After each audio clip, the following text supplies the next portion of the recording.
In the 1970s, Oklahoma and Alabama dominated college football. Nobody won more games than those two teams. But college football was changing. Teams were beginning to pass the ball with more success.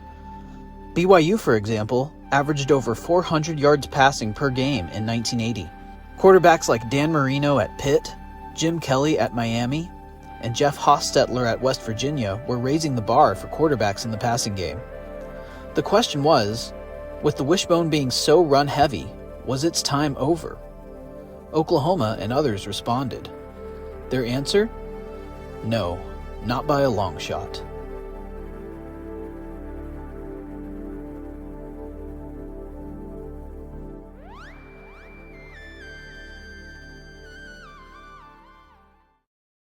The Western Athletic Conference had long been dominated by BYU and former member Arizona State.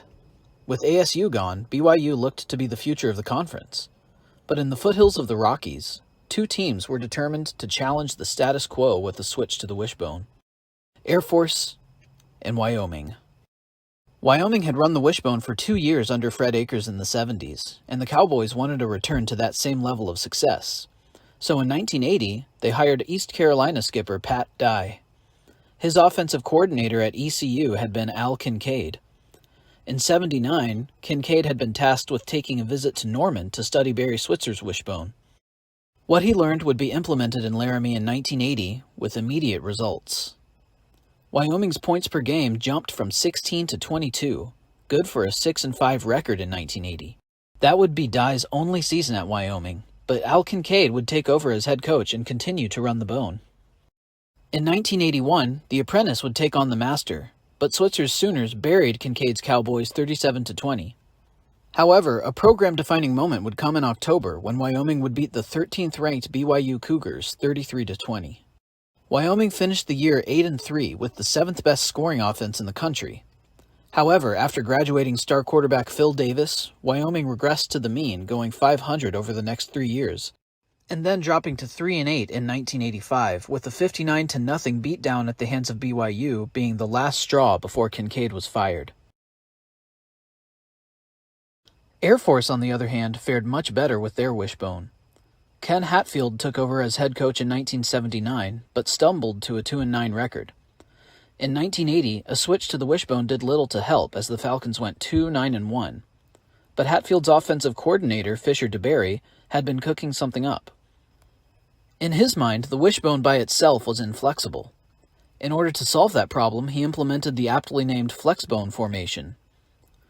The flexbone was a variation of the Wishbone similar to the wingbone. It moved both halfbacks to the edge of the formation and utilized motion similar to the wingbone. What made it more flexible was the ability to put either halfback in motion, unlike the wingbone, in which the motion was limited to whichever halfback was on the edge of the formation. This made the triple option faster and provided new opportunities in the passing game. Although it wouldn't be their main offense, the use of the flexbone would increase over the years. For now, they were still very much a Wishbone team. Air Force improved incrementally to 4-7 in '81 and 8-5 in '82, a season in which the Falcons ranked 11th in the country in scoring offense and defeated Notre Dame 30-17. Air Force also earned their first bowl appearance in 12 years and their first bowl victory ever. The question was, how high could a military academy climb? The academies are limited on the football field by several factors, including recruiting disadvantages and military weight limits. As players at other schools got bigger, Air Force's players stayed more or less the same size. Could Air Force overcome these obstacles? The answer was a resounding yes. In 1983, Air Force, led by senior backfield mates Marty Louthan and John Kirshner, charged out of the gates, beating Colorado State and Texas Tech, but lost to Kincaid's Cowboys and BYU in consecutive weeks. But after those disappointments, Air Force wouldn't lose another game, finishing on an 8-game winning streak, including a classic versus Notre Dame. Air Force came into the November contest with the second-best rushing offense in the country, while the Irish boasted the third-ranked defense. Following a perfectly executed fake field goal in the second quarter, Kirshner got in the end zone to give the Falcons a 10-0 lead. But Alan Pinkett would give the Air Force defense all they could handle, and the Irish would score 22 straight. With a lot of skill and a healthy dose of good fortune, Air Force retook the lead 23-22 on another dive by Kirshner, and would secure their second consecutive victory over the Irish after blocking a last-second field goal. Air Force would close out the season with a win over San Diego State and a victory over Ole Miss in the Independence Bowl, giving them their first 10-win season in school history and a top 25 ranking at season's end for the first time since 1972. 1984 would be a rebuilding year. Ken Hatfield had taken the head coaching job at Arkansas, and Marty Louthan and John Kirshner had graduated. Fisher DeBerry would be the Falcons' new head man, and he would have to get Air Force up to speed fast. Fortunately, Bart Weiss proved to be a natural at quarterback, and Pat Evans was a dominant young runner. The Falcons had flashes of promise in an up-and-down season that saw them finish a solid 8-4. The groundwork laid in 1984 came to full fruition in '85. The Falcons came out of the gates in mid-season form, outscoring their first four opponents 205-42. Their first real test came against Notre Dame, and while the Irish weren't up to typical Golden Domer standards, they were still a formidable opponent. With Notre Dame leading 15-13 with 6 minutes left, the Irish attempted to extend their lead with a field goal, only to have it blocked and returned for a touchdown by A.J. Scott, giving Air Force their fourth consecutive victory over the Irish. The Air Force offense seemed to cool down a bit, which just meant that they were scoring 30 points per game instead of 50. Air Force easily handled Army and Navy, but then had to take on defending national champions BYU. The hard-fought game ended with a 28-21 loss for the Falcons. Air Force had climbed all the way up to number 4 in the AP poll, but this loss would drop them to 13th. Following a win over Hawaii, Air Force secured an invitation to the Bluebonnet Bowl. Their opponent would be Fred Akers' Texas Longhorns. The Longhorns struck first with a touchdown pass, and they seemed to have the Wishbone under control. But you can't keep a good offense down, and the Falcons took a 14-7 lead before the first quarter was over. In the third, Air Force would extend their lead to 21-10. After a couple Longhorn field goals, the Falcons were clinging to a 5-point lead when a Texas interception set up Air Force for a game-sealing field goal. It was a legendary season for the Falcons. They went 12-1, winning more games than any other team in the country. They finished 8th in the AP poll, the second highest finish in school history. Offensively, they were a juggernaut, as they finished with the third highest scoring offense in the country, and Bart Weiss became only the third player to ever rush and pass for 1,000 yards in the same season. Meanwhile, in the SEC, Alabama expected to keep on rolling, but all was not right in Tuscaloosa. The first sign of trouble was a loss to Georgia Tech in the second game of the season, a team that would finish 1-10. The next sign of trouble was a tie against Southern Miss 4 weeks later. However, wins over two top 10 teams and arch-rival Auburn assuaged any concerns for the time being. The victory over Auburn was also special for another reason. It was the Bears' 315th career victory, more than any head coach in history. The 1981 Crimson Tide may not have been the best, but they may have been the most balanced Wishbone team of all time. Not a single player gained even 350 yards rushing, but 6 players gained at least 300 yards rushing, a nearly perfectly even distribution of production. Alabama started 5-0 in 1982, capping off the start of the season with a 42-21 win over number 3 Penn State. But the Tide would lose the next week at Tennessee. Following 2 more wins, the Tide dropped 3 in a row to finish 6th in the SEC, their lowest finish since 1970, the year before switching to the Wishbone. At the end of 1982, which culminated in Bryant's 323rd victory as Alabama defeated Illinois in the Liberty Bowl, Bear Bryant decided to call it quits. It was no secret that his health had been failing. After a couple serious cardiac episodes, he no longer had the strength to keep up the same level of intensity. Following his retirement, he said, "This is my school, my alma mater. I love it and I love my players. But in my opinion, they deserved better coaching than they have been getting from me this year." And when asked what he'd do in retirement, he replied, "Probably croak in a week." His words proved prescient, as he would die 4 weeks later at the age of 69. With the departure of a legend, Alabama's Wishbone era came to an end. However, as the Wishbone waned in Tuscaloosa, it waxed in Auburn, Alabama. The Tigers were sick of losing to Bryant's Wishbone, so they hired Pat Dye away from Wyoming before the '81 season. The Tigers were slow out of the gate, going 5-6 in year one, averaging only 17 points per game. But in year two, Auburn improved to 9-3. New quarterback Randy Campbell proved himself a good decision-maker and an above-average passer. But the real impetus behind the Tigers' improvement was a freshman running back that had averaged 6.5 yards per carry and scored 9 touchdowns. That freshman was Bo Jackson. Future NFL draft pick Lionel James was quickly overshadowed by the prodigy from Birmingham. Auburn would rely on Bo heavily in 1983. Their first test was against Texas in Week 2, a test they would fail, falling 20-7. After that, however, the Tigers wouldn't lose again. They didn't just beat anybody. They conquered the toughest schedule in the nation, a schedule consisting of 9 bowl teams at a time when there were only 16 bowl games, and 6-6 teams didn't go bowling. 5 of their opponents were top 10 teams. Against this gauntlet, Jackson ran for 1,200 yards and 12 touchdowns, averaging 7.7 yards per carry. In that year's Iron Bowl, he made his presence known early and often, initiating the scoring with a 69-yard run. But the team from Tuscaloosa proved to be tenacious, taking a 20-16 lead in the third quarter before Bo exploded. Campbell gives to Bo Jackson. Jackson's on his way. Goodbye. In your face. That 23-20 score would hold, and Auburn would have their second Iron Bowl win in as many seasons. Auburn came into the bowl season ranked third in the AP poll. Following a win over Michigan and losses from numbers 1 and 2, the Tigers were expecting to be named national champions, but were passed over in favor of Miami, who had beaten number 1 Nebraska. No title for the Tigers. Auburn was the preseason AP number 1 team in 1984, but following losses in the first 2 games and a down season from Bo Jackson, the Tigers finished 9-4. In 1985, Bo Jackson would be back, but the Wishbone wouldn't.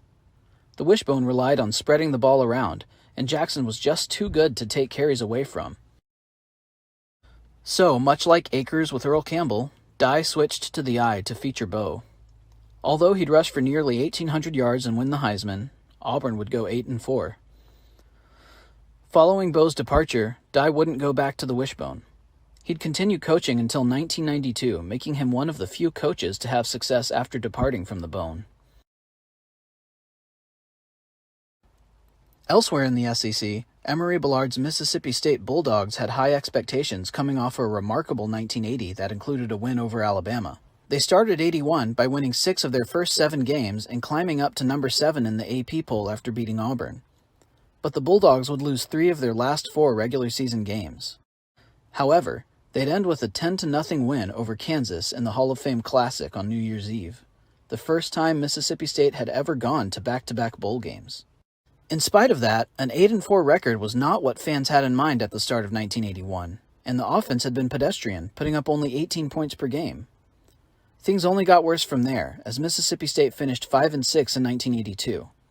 Unfortunately, this was the beginning of the end for Ballard, who would never again have a winning season as a college head coach.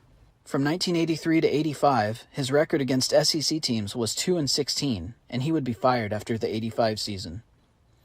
While Ballard would coach at the high school level, he would never again coach in college. In Norman, the Wishbone's flagship institution also wasn't faring well. While the Sooners were still winning more than they lost, it didn't sit well with the fan base, or with Switzer for that matter. After an impressive 1980 campaign, 81 got off to a rocky start. After a relatively easy victory over Kincaid's Wyoming Cowboys, the Sooners blew a 24-14 lead over top-ranked USC and lost 28-24. After a tie against Iowa State and a beatdown at the hands of Texas, Oklahoma stood at a shocking 1-2-1. While the Sooners got back on track, a loss to Missouri right before the Sooners' annual clash with Nebraska meant that they would enter the contest without a chance to win the Big Eight for the first time since Switzer took over in 1973. Oklahoma lost and finished the season at 7-4-1, Oklahoma's worst season since 1966. The team lacked an offensive identity all season as they would vacillate between Kelly Phelps and Darryl Shepard at quarterback. But help was on its way, in the form of possibly the most highly recruited player in the history of football. You might know him as the best that never was. Coming out of high school, Marcus Dupree already had the size and speed of an NFL player. What do you do with a running back like that? You feature him. And given OU's offensive struggles in 1981, it wasn't a difficult decision to switch to the power I to make Marcus Dupree the man. But it wasn't all sunshine and roses.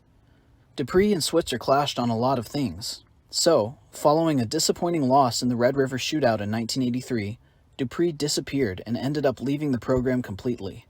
Now, OU was stuck running the power I without their feature back. They would lose 4 games in 1983, bringing their record over the last 3 years to 23, 12, and 1. At 95% of programs, that would be just fine. But at Oklahoma, it seemed like the sky was falling. After losing only 9 games from 1973 to 1980, they had lost 12 in only 3 seasons. From the perspective of one writer, the Sooners can't win a big football game anymore simply because they have fallen behind the times. College football is in the space age, and the Sooners are still in the Bronze Age. But this take proved to be far from reality. As author Juan Smith puts it, they weren't a Bronze Age team in the space age, they were a space age team looking for the right formula. And the first piece of that formula was a new offensive coordinator named Mack Brown. Brown would reintroduce the Wishbone at OU, but with a twist. It wouldn't be based on the triple option. Instead, the Sooners would run more passing concepts with quarterback Danny Bradley, who was a better passer than the typical Wishbone QB. Nonetheless, they would go to the triple option when they really needed it. The '84 Sooners demonstrated immediate improvement, demolishing number 17 Pitt 42-10 in Week 2. Then, OU had to take on the number 1 Texas Longhorns. The saturated field conditions didn't allow either team to get a footing. Nevertheless, the Sooners appeared to win it after a Keith Stanberry interception, but it was ruled incomplete, and the Longhorns kicked a field goal to come away with a 15-15 tie. The Sooners entered the Nebraska game at 7-1-1, with a chance to win a share of the Big 8. It was the second time OU had played a top-ranked opponent that season, but this time, the Sooners would come away with a victory. The work wasn't done, however. Third-ranked Oklahoma State was having an all-timer of a season. The Oklahoma offense did just enough to lead OU to a 24-14 victory, led by Spencer Tillman's 102 rushing yards. The name of the game was ball control, as OU held onto the ball for a remarkable 40 minutes of game time. A loss to Washington in the Orange Bowl was a disappointment, but it was clear that the Sooners were moving back in the right direction. One of the reasons for optimism was a young quarterback out of Henrietta, Oklahoma, named Troy Aikman. While he struggled in spot duty in '84, the spring game in '85 removed all doubt, as he went 15 of 22 passing for 203 yards and 4 touchdowns against an OU defense that was a known commodity. On the sideline, Mack Brown had departed for the Tulane head coaching job. Jim Donnan would be Switzer's new OC, meaning a return to the triple option of years past, but this time with a true passer under center. OU barely escaped the season opener against Minnesota 13-7, but against Kansas State, Oklahoma rolled up 540 yards of offense. The next game was Texas, and it turned into a dogfight. The Sooners took the lead on a 43-yard option pitch to Patrick Collins and held on for a 14-7 win. While the offense had improved every week, it was clear that in order to beat their next opponent, Oklahoma's offense would have to go above and beyond. That opponent was the Miami Hurricanes, one of those space-age teams Lassiter had written about, and they featured Vinny Testaverde at quarterback. The Hurricanes would score, but could the Sooners keep up? Aikman started the game hot, breaking off a 26-yard run and completing 6 of 7 passes for 131 yards and a touchdown, before the unthinkable happened. Brown's after him, and he's got it. He's a stud, that Brown. Number 98 is 275. He ran him right into John McVay and got a piece of it, and Aikman is not up yet. A broken leg. Aikman was done for the season. For many teams, that would be it. National championship hopes would be out the window, but if you're Oklahoma, when your future NFL Hall of Famer gets hurt, just put in your true freshman bolt of lightning from Carson, California.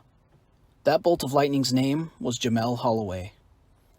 According to Spencer Tillman, When Holloway first entered the huddle, he uttered 2 words: "Let's roll." And roll the Sooners did. But not against Miami, as Oklahoma fell to the Hurricanes 27-14. But a star was born that day. In a long line of Wishbone quarterbacks, Holloway quickly proved that he might be the best yet at Oklahoma. The Sooners rolled Iowa State the next week, putting up 562 rushing yards and averaging 9.3 yards per play. After the Miami loss, Oklahoma steamrolled its next 4 opponents, winning by an average of 41 points. Then came the Nebraska game. The Huskers were ranked 2nd in the country and owned the top rushing offense in college football, while Oklahoma owned the 3rd-ranked rushing attack. The Sooners struck quickly with a trick play on their second drive. Oklahoma had an incredible offensive weapon named Keith Jackson. The only problem was that he played tight end.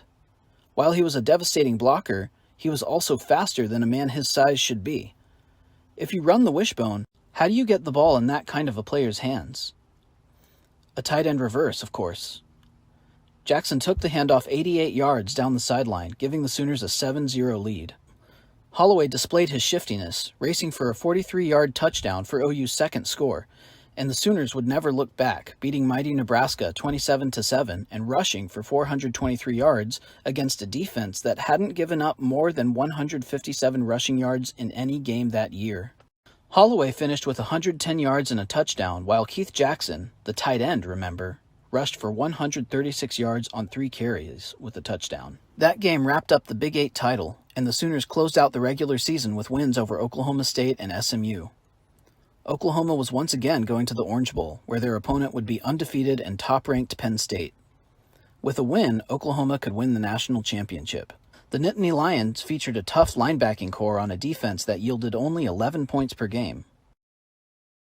Early on, it looked like it would be tough sledding for Oklahoma, as Penn State kept a spy on Holloway. With the Wishbone being neutralized on the edge, the Sooners pounded the middle, luring the defense closer to the line of scrimmage, until Holloway lofted up a beautiful arcing pass that fell right into the arms of Keith Jackson. Jackson went 71 yards for the touchdown, giving Oklahoma a 10-3 lead. Backed by the best defense in the country, Oklahoma's Wishbone kept plugging away, picking up 3 field goals to make the score 19-10 going into the 4th quarter. All Oklahoma had to do was hold on to the ball. But fullback Lydell Carr had other plans. His 61-yard gallop put the final nail in Penn State's coffin, as the Sooners would be crowned national champions. In 1985, Oklahoma and Air Force combined for a 23-2 record, proving that the Wishbone still had life in it, for the time being. But college football's chess match would continue. As offenses innovated, defenses would adapt, and offenses would innovate again. Moves and counter-moves. So how much longer would the Wishbone be effective? And what kind of legacy would it leave behind, if any? Time would tell.